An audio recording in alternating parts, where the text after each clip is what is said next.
of exporting the iron ores and the bauxite to be processed in Europe and China. If the decision was reversed so that we still get the same steel, but this time round, it is processed in Africa. You don't have to transport the ores. Use the renewable energy in Africa instead of the fossil fuel and carbon energy in Europe. It is a simple decision. We will still get the steel for everybody, but let's change the paradigm. Instead of transporting iron ore and engaging in huge footprints of carbon, let us process the iron ores and the bauxite in Africa. And we are willing, once it is processed in Africa, we will sell the steel to our friends. We will do two things. We will have created jobs in our continent. We will have done green for everybody, green industrialization for everybody. We will have reduced emissions for everybody. And we will have contributed to solving this big equation of carbon emissions.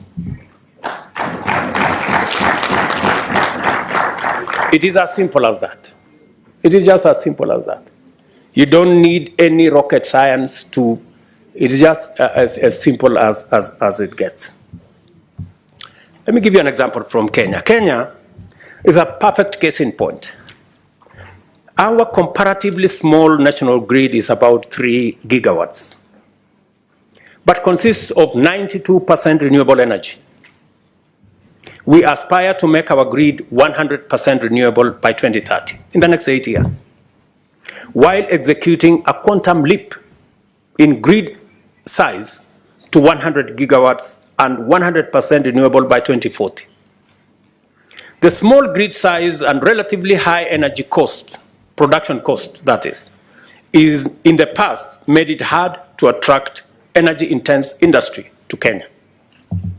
By recognizing the need to develop industrial anchor demand and shaping our plans accordingly, we have prioritized green industrialization and now aim to make carbon credits one of Kenya's biggest export products. In a month, we will have completed the institutional and legal framework for us to access, manage, and participate in the carbon market space. For the record, all the carbon trading in the African continent, let me say, 25% at the moment is happening in Kenya. I want to encourage us as a continent that is the future.